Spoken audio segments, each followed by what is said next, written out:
అది నేపాల్ చూస్తే ఒకవైపు ఆనందం, మరోవైపు ఆందోళన కలగటానికి కారణం అది. సార్, ఇక తెలంగాణ రాజకీయాల విషయానికి వస్తే త్వరలో జూబ్లీహిల్స్ ఉప ఎన్నిక జరగబోతోంది. జూబ్లీహిల్స్ నుంచే బీఆర్ఎస్ జైత్రయాత్ర అంటూ ఉన్నారు కేటీఆర్.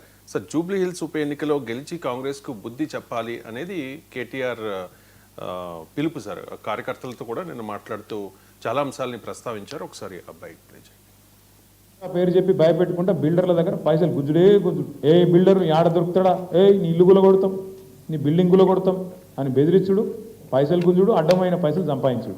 వాళ్ళు ఏమనుకుంటారు కాంగ్రెస్ వాళ్ళు, పైసలు వారేద్దాం, అంత జూబ్లీహిల్స్ అంటే పేరుకు జూబ్లీహిల్స్గా అంత గరీబులే ఉన్నారు, ఓటుకు 5,000 వంచుదాం, ఏముంది ఓటుకు 5,000 వంచితే గెలవమా అని టెంపర్ వాళ్ళకు. ఎందుకంటే అవతలోళ్ళు తక్కువ వాళ్ళేం కాదు, వాళ్ళు ఇలా సర్వశక్తులు వడ్డుతారు, అధికారంలో ఉన్నారు, అడ్డగోలు పైసలు ఉన్నాయి, బెదిరిస్తారు. మీరు ఓటేయకపోతే సంక్షేమ పథకాలు బంద్ అవుతాయి అంటారు, మీరు ఓటేయకపోతే మీకు ఇల్లు రానియమంటారు, నీ ఇల్లు కూడా కొడతామంటారు, రకరకాలుగా బెదిరిస్తారు. మాట్లాడేది మాట్లాడాలి, చేసేది చేయాలి. ఎందుకంటే ఆ లోపల పోయినాక ఓటు వచ్చేది ఎవరికి తెలియదు, బ్రహ్మదేవునికి కూడా తెలియదు. కంపల్సరీ మనం ఏం చేయాలంటే మూతోడు జవాబు ఎక్కడియాలి, ఆ బటన్ ఒత్తి కారు గుర్తు కారు రైమని ఉరుకుతుంటే మెజారిటీ గోపన్నకు 16,000 వస్తే ఈసారి మనకు 32,000 దాటితేనే బ్రహ్మాండంగా మనం గెలిచినట్లు లెక్క. రైట్ సార్, జూబ్లీహిల్స్ నుంచే బీఆర్ఎస్ జైత్రయాత్ర అంటూ ఉన్నారు. సార్, జూబ్లీహిల్స్ ఉప ఎన్నిక ఫలితం తెలంగాణ రాష్ట్ర రాజకీయాలపై అంతటి ప్రభావం చూపిస్తుంది. సాధారణంగా ఉప ఎన్నికలు ఫలితాలకు ఒక ఎన్నిక ఫలితానికే సంబంధం ఉండదు. అందులో ఉప ఎన్నికలకు సార్వత్రిక ఎన్నికలకు సంబంధమే ఉండదు. నేను చాలాసార్లు గణాంకాలతో కూడా చెప్పాను. ఇప్పుడు ఉప ఎన్నిక అసెంబ్లీ ఎన్నికల్లో 39% ఓటింగ్ తెచ్చుకొని 37% ఓటింగ్ తెచ్చుకొని 39 సీట్స్ బీఆర్ఎస్ వచ్చాయి. కానీ లోక్సభ ఎన్నికలకు వచ్చే వరకు 17%కు ఓటింగ్ పడిపోయి ఒక్క సీట్ రాలేదు. మన పోలిక ఎక్కడ ఉంది? నో కంపారిజన్ కదా. తర్వాత మీకు హుజూర్ నగర్ ఉప ఎన్నికల Congress party sitting seat Uttam Kumar Reddy పార్లమెంట్కి గెలిస్తే ఖాళీ చేసిన సీటు, కాంగ్రెస్ ఓడిపోయి బీఆర్ఎస్ గెలిచింది.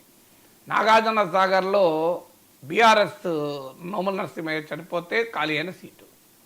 సో అక్కడ జానారెడ్డి ఓడిపోయాడు, అంత వెటరన్. జిహెచ్ఎంసీలో రేవంత్ రెడ్డి ఎంపీ మల్కాజ్గిరి నుంచి, కానీ అక్కడ 2 సీట్లే వచ్చాయి. హుజూరాబాద్లో 3,000 వచ్చాయి ఓట్లు కాంగ్రెస్ పార్టీకి. దుబ్బాకలో 3rd ప్లేస్. ఇవన్నీ మనం కళ్ళ ముందు చూసినాం కదా. తర్వాత అసెంబ్లీ ఎన్నికల కాంగ్రెస్ పార్టీ అధికారంలోకి వచ్చింది. నంద్యాల ఉప ఎన్నికలో తెలుగుదేశం 20,000 మేరతో గెలిచింది 2019 ముందు. ఎలక్షన్ 2019కి వచ్చేవరకు ఓడిపోయారు కదా. సో అందువల్ల ఎప్పుడు కూడా ఒక ఎన్నిక మరో ఎన్నికకి ఇండికేటర్ కాదు మన దేశంలో. ఆ ప్రతి ఎన్నిక అక్కడున్న కాంటెక్స్ట్ని బట్టి జరుగుతూ ఉంటుంది, సందర్భాన్ని బట్టి.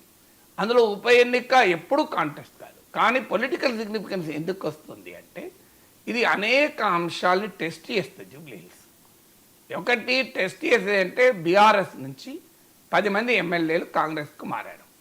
దీన్ని ప్రజలు అంగీకరిస్తారా అనేది ఒక ఫస్ట్ టెస్ట్. ఇప్పుడు జూబ్లీహిల్స్లో ఉప ఎన్నికతో ఒక రకంగా ఫిరాయింపులతో కాంగ్రెస్ పార్టీ హైదరాబాద్లో బలపడగలదా?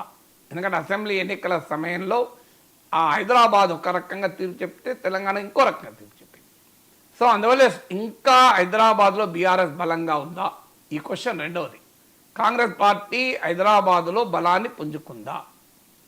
సో ఫిరాయింపుల్ని ప్రజలు అంగీకరిస్తారా రేపు? ఎందుకంటే ఒక్క జూబ్లీహిల్స్తోనే పోదు కదా, రేపు మరిన్ని ఉప ఎన్నికలు వచ్చే అవకాశం ఉంటుంది, కారణాలు వేరైనా.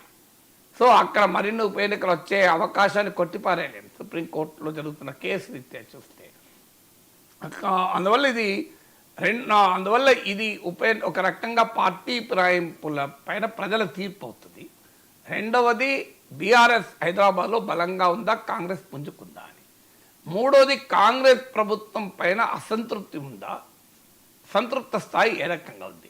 ఎందుకంటే అసెంబ్లీ ఎన్నికల తర్వాత మీకు కంటోన్మెంట్, సికింద్రాబాద్ కంటోన్మెంట్ ఉప ఎన్నిక జరిగింది. అక్కడ కాంగ్రెస్ పార్టీ సిట్టింగ్ బీఆర్ఎస్ సీట్లు గెలుచుకుంది. సో మరి అక్కడ గెలుచుకుంది కనుక ఇప్పుడు జూబ్లీహిల్స్ కూడా సిట్టింగ్ బీఆర్ఎస్ సీట్ కదా. బీఆర్ఎస్ తన సిట్టింగ్ సీట్ నిలుపుకుంటుందా, సికింద్రాబాద్ కంటోన్మెంట్ లాగా కాంగ్రెస్ బీఆర్ఎస్ సిట్టింగ్ సీట్లు లాక్కుంటుందా, ఇది తేలాలి. నాలుగవది, అసలు మేమే మా ప్రధాన ప్రతిపక్షాన్ని బీజేపీ అంటుంది. కాంగ్రెస్ పార్టీ పని అయిపోయింది, బీఆర్ఎస్ పని అయిపోయింది, ఆ పార్టీని ఒకసారి చూశారు, ఈ పార్టీని ఒకసారి చూశారు, ఇప్పుడు మా పార్టీ చూడండి అని. హైదరాబాద్లో బీజేపీకి ట్రెడిషనల్గా కూడా బలం ఉంది. జిహెచ్ఎంసీ ఎన్నికల్లో కూడా అది కనబడ్డది. మరి బీజేపీ కనుక ముందుకొచ్చి అసలు బీఆర్ఎస్ కాదు ఆ ప్రిన్సిపల్ అపోజిషన్, మేమే రాష్ట్ర రాజకీయాల్లో భవిష్యత్తు కాంగ్రెస్ వర్సెస్ బీజేపీ అని నిరూపిస్తుందా? ఐదవది జిహెచ్ఎంసీ ఎన్నికలు రాబోతున్నాయి తర్వాత. సో ఈ ఉప ఎన్నిక జిహెచ్ఎంసీ ఎన్నికలపై కూడా ప్రభావం చూపుతుంది. సో ఆరవది రేవంత్ రెడ్డి హైదరాబాద్ విజన్ ఉంది. ఫ్యూచర్ సిటీ అని, మూసీ ప్రక్షాళన అని, అది హైడ్రా అని, వీటిపైన మిక్స్డ్ ఒపీనియన్స్ ఉన్నాయి. మూసీ మురికి అలాగే ఉండాలా, బీఆర్ఎస్కు అలాగే ఉండాలని కోరుకుంటోంది అని కాంగ్రెస్ ఆరోపిస్తోంది. మూసీ ప్రక్షాళన పేరిటోతో 1000 కోట్లు దండుకుంటున్నారు అని బీఆర్ఎస్ ఆరోపిస్తోంది.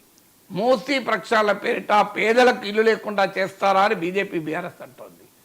అలాగే హైడ్రా వల్ల పెద్ద పెద్ద వాళ్ళు అడ్డగోలుగా ఆక్రమించుకొని ఉంటే వాళ్ళ సంగతి తేల్చకూడదా అని కాంగ్రెస్ అంటోంది. హైడ్రా వల్ల ఇప్పుడు చూడండి కేటీఆర్ అన్న దాంట్లో కూడా ఉంది, హైడ్రా దారుని బెదిరిస్తున్నారు అని అంటున్నారు. సో హైదరాబాద్కు ఒక గొప్ప స్థాయిలో నిలబెట్టింది మేమే అని బీఆర్ఎస్ చెప్తోంది. కాదు, హైదరాబాదులో రేవంత్ రెడ్డి కొత్త విజన్తో, ఫ్యూచర్ సిటీతో హైదరాబాద్ను మరింత గోదావరి నదీ జలాలు హైదరాబాద్ తీసుకురావడము, future city, regional ring road, Hyderabad నుంచి కొత్తగా అమరావతికి డైరెక్ట్ గ్రీన్ఫీల్డ్ హైవే, అందువల్ల హైదరాబాదుకు మూసీ నదిని కంప్లీట్గా పరవలు దొక్కిస్తాం. ఇలా హైదరాబాదుకు మా విజన్ బీఆర్ఎస్ విజన్ కన్నా గొప్పది అని కాంగ్రెస్ చెప్తోంది. సో ఇవన్నీ కూడా జూబ్లీ హిల్స్ ఉప ఎన్నికలు ఈ క్లెయిమ్స్ అండ్ కౌంటర్ క్లెయిమ్స్ ఖచ్చితంగా రంగంలోకి దిగుతాయి. నిజంగా ప్రజలు ఇవన్నీ చూసి తీర్పు చెప్తారా? అది మళ్ళీ ఎప్పుడు ఉండే క్వశ్చనే. ప్రజలు అల్టిమేట్గా తీర్పు చెప్పేటప్పుడు ఏ ఫ్యాక్టర్స్ ప్రభావం చూపితే మనకు తెలియదు కాదు. కానీ ఇవన్నీ పొలిటికల్ డొమైన్లో, పబ్లిక్ డొమైన్లో ప్రజలు ఈ అంశాల ఆధారంగానే తీర్పు చెప్తారు. హైడ్రా ఆధారంగా, ఫ్యూచర్ సిటీ ఆధారంగా, మూసీ ఆధారంగా వీటిపైన తీర్పులు చెప్తారా అనే క్వశ్చన్ ఎప్పుడైనా ఉంటుంది.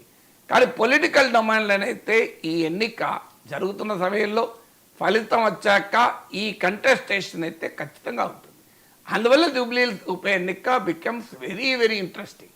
ఎందుకంటే అక్కడ BRS sitting seat, Congress party హైదరాబాద్లో గెలవలేదు. బీజేపీకి తెలంగాణ రాష్ట్రంలో ఉన్న బలం ప్రధానంగా హైదరాబాద్లో. అందువల్ల ఆ బీజేపీకి హైదరాబాదులో ఒక పరీక్షా సమయం కూడా ఇది.